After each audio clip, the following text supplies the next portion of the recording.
All right, one more. What's up? This is Tom Burkart for Car Revs Daily. I think that last video was 12 minutes. Seems bananas. I mean, I can't, I try to make these videos like as informative as possible. Overall, like having any video to go with the review, so I think of it as sort of like extra credit. But some of them do end up being really popular, and some of them just aren't. So let's try to make this one a popular one.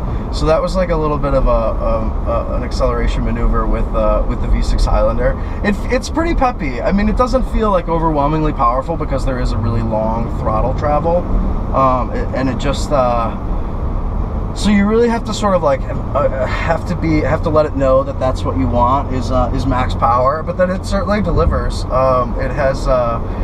It's not the most torquey engine you'll ever feel, but as a 3.5 liter V6, it is the uprated engine.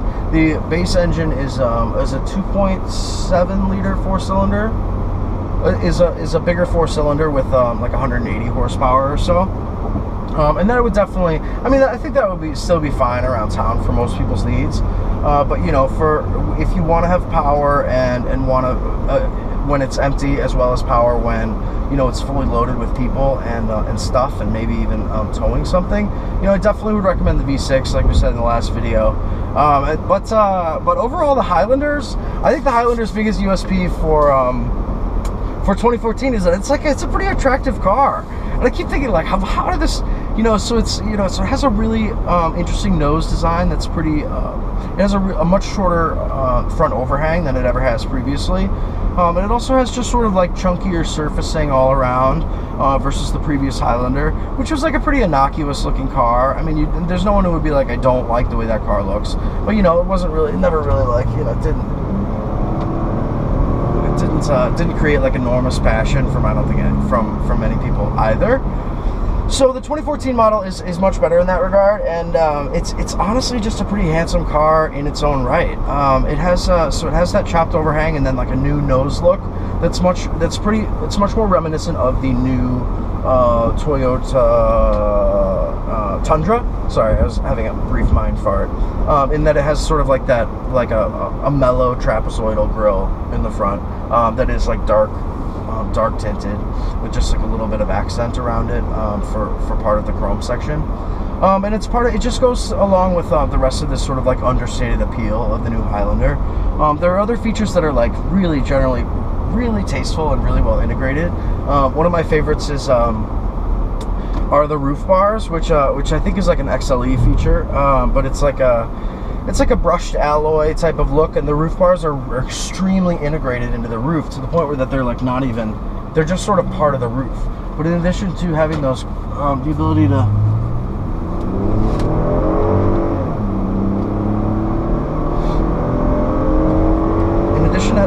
having the ability to load crossbars on there,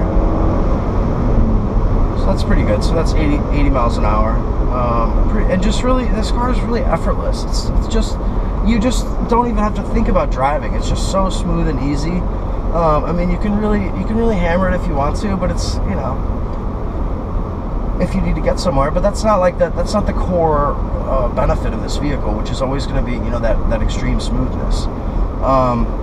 So of course, with the camera on the windshield, I mean, you're going to hear the engine, and I certainly could hear the engine on that full throttle maneuver right there. But it's still extremely smooth. I mean, there's never any type of harshness, which is really impressive, and I think it speaks to why the Camry and this Highlander and many of the other vehicles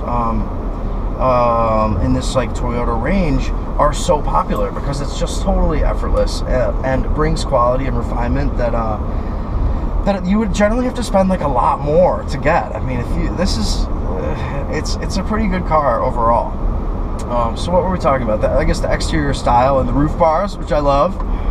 It's so ridiculous to be like, oh, I really like these roof bars, but it is like a pretty clever design, because it not only it keeps the roof bars extremely low, so they never make like any of that like old whistling or anything, but it also visually lowers the car, because the roof bars take like a 3-inch chunk out of the visual height of the car, which makes it look lower and leaner and more expensive.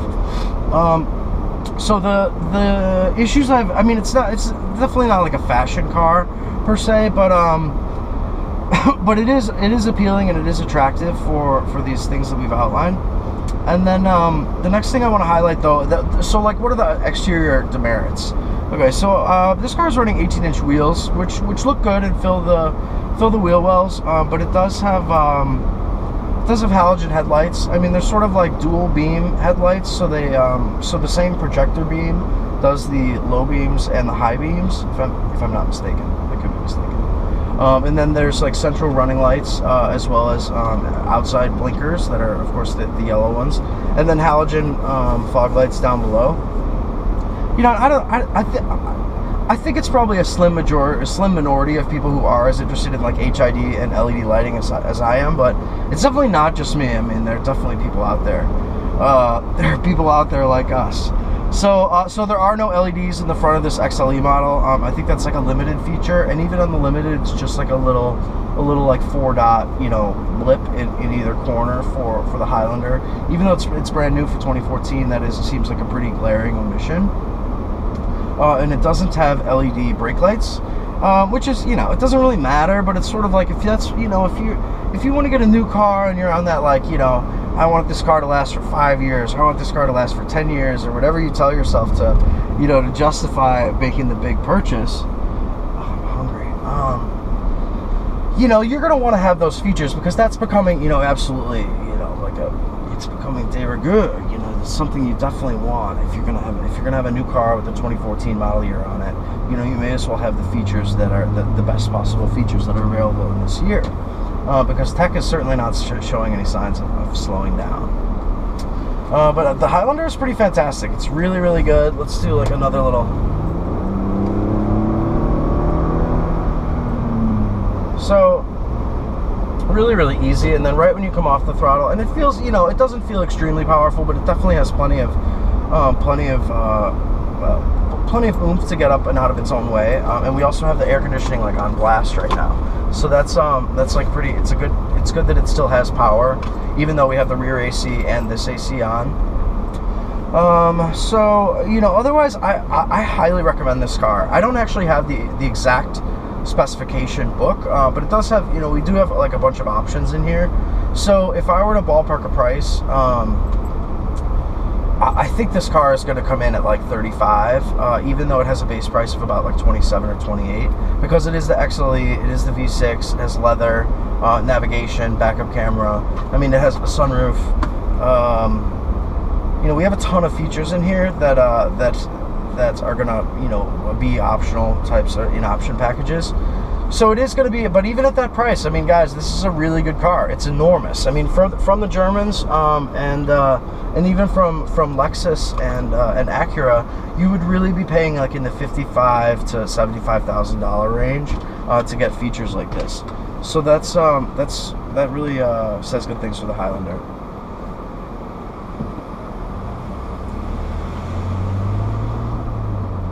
It's a great car. I really like it. It's really easy. I'm gonna miss it. It's I like it a lot. All right. Well, this has been Tom Burkart for Car Revs Daily.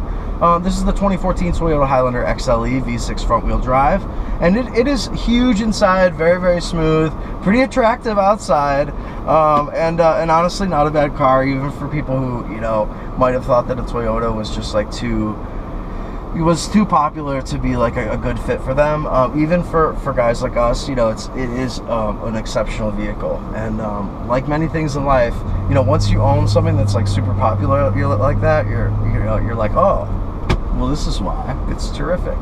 All right, take it easy.